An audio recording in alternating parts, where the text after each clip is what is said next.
Hi everyone, storybook time with Uncle Marmaduke fan. So I just read this first one, and I think I'm going to be easily able to get a thesis out of each and every one of these books. So I'll try not to repeat myself in future videos, but let's dive in and I'll show you what I'm thinking about. I am under the impression that if you skip 2 pages or so, you're in safe legal territory for the purposes of review. I'll probably skip 4 pages just to be extra safe, because since this is such a short book, but it's hard to find any pages to skip because every page has some great art to look at and talk about. All right, so just the first couple pages are a map of the area. It's sort of like Christopher Robin in the 100 Acre Wood, where you have just sort of like a general layout and places from each one of the books, but the geography actually isn't that important to these stories, since each story is usually contained within a few locations. I also learned something, which is that Glenn Keane worked with a painter for this, painted by Joe Yakovetic. And looking at it, I'm not sure if Glenn Keane is using oil pastel or charcoal for his line drawing. I'm guessing charcoal because there are erased sections, and charcoal is much easier to erase than a thick, oily medium like pastel. It could also be dry pastel too, come to think of it. And then Yakovitic is painting probably with watercolor on a copy of that, and the colors recommend themselves as well. So we're just going to throw our mad respect at Joe Yakovitic as well for his paints, and the text and illustrations are by Glenn Keane. So I won't read this out loud because I still want to be in safe legal territory, but I'll just kind of tell you the story as I go. And mostly we're going to do art critiques, and I know the pages I'm going to skip as I look through this. Okay, so we are at Masterwood Soccer Tournament, and a nice establishing shot.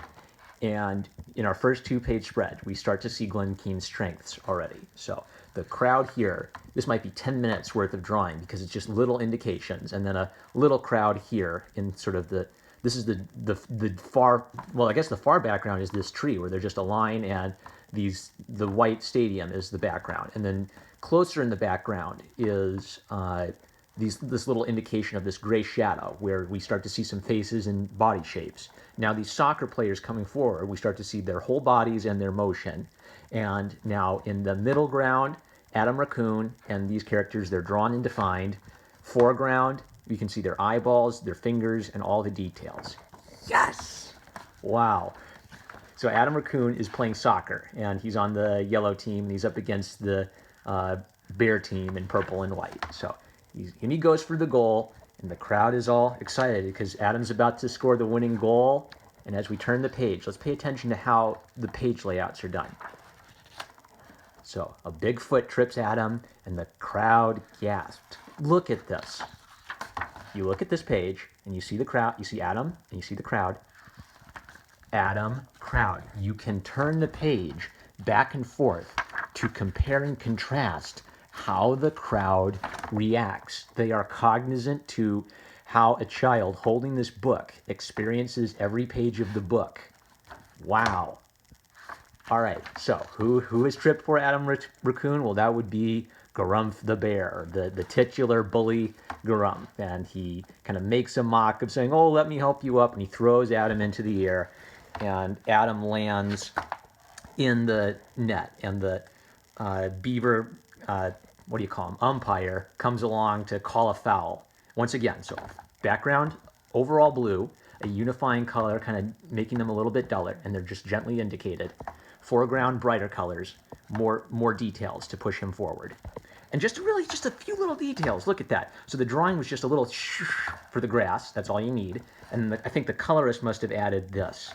The sound effects, the little details. So this doesn't look exactly like oil pastel, but it has a similar texture to the pastel expression lines. So it fits in with the rest of the world, but it's also a different color to let it pop a little bit as a sound effect. So after the umpire calls a foul, Garumph, super close-up shot because that's scarier, gets in his face and roars, and we see the effect of the roar in expression lines and in the results of this. Action lines.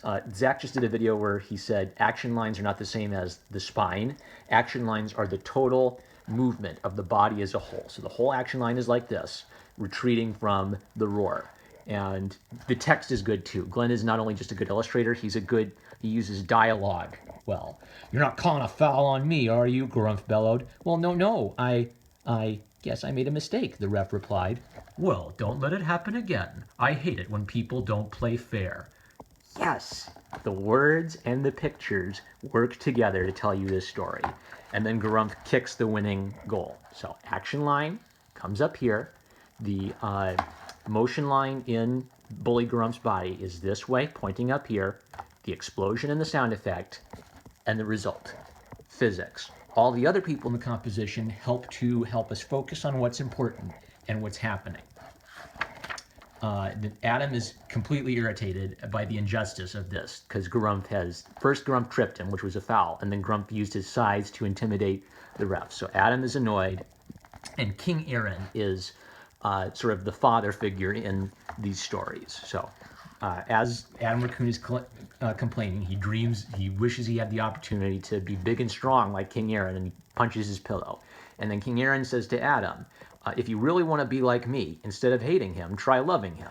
So they have a conversation about this. And I don't remember the reference off the top of my head, but Glenn Keane's morals and his beliefs are informing the content of the book. So when it says it takes a special kind of courageous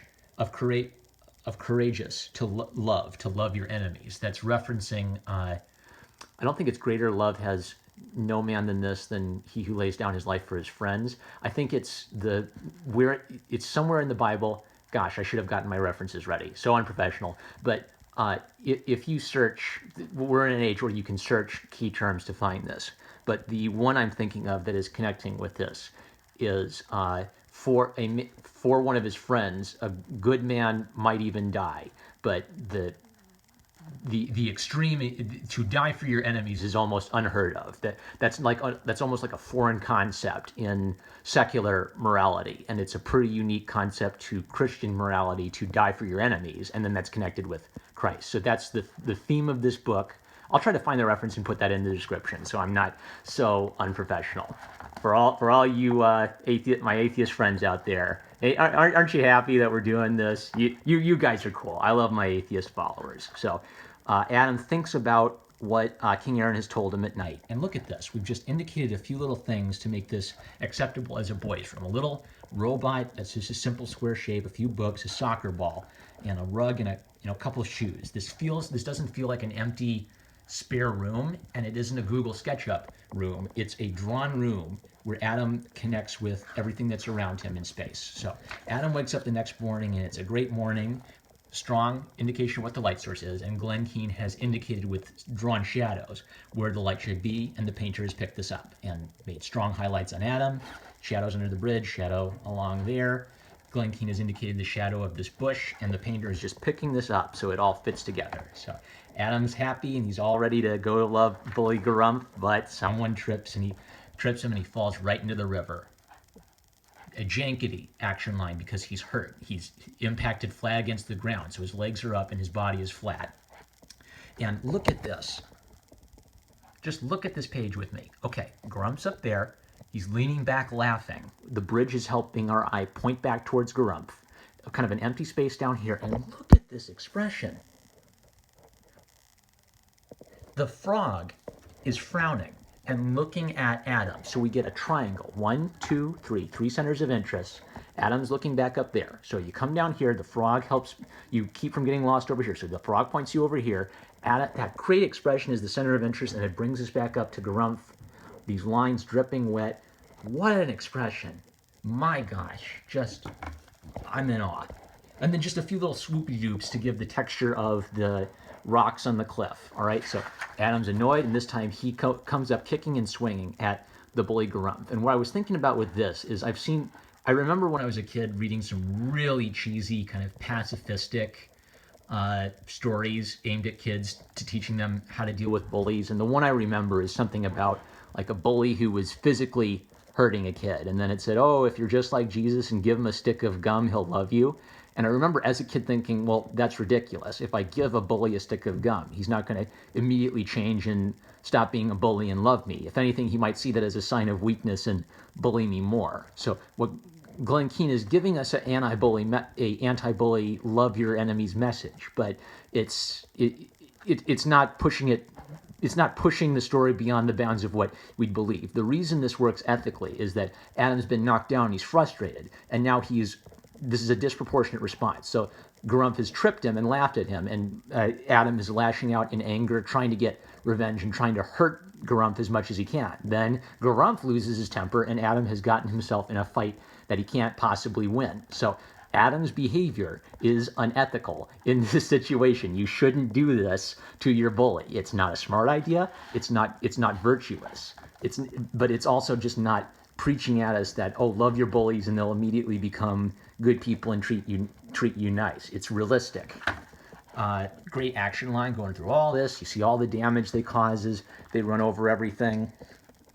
And they run into King Aaron. Stop, roared King Aaron. Enough fighting. Go home, both of you. Time has passed. Earlier it was bright and kind of early in the day, and we're getting towards dusk. And blue. Sfumato is the... I'm trying to remember if that's the right one.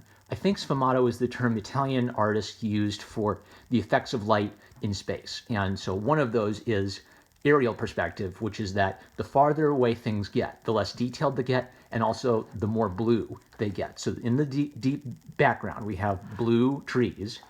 And if you just go out and look out your window, you'll notice that trees that are as far as you can see on the horizon are more bluish than everything else.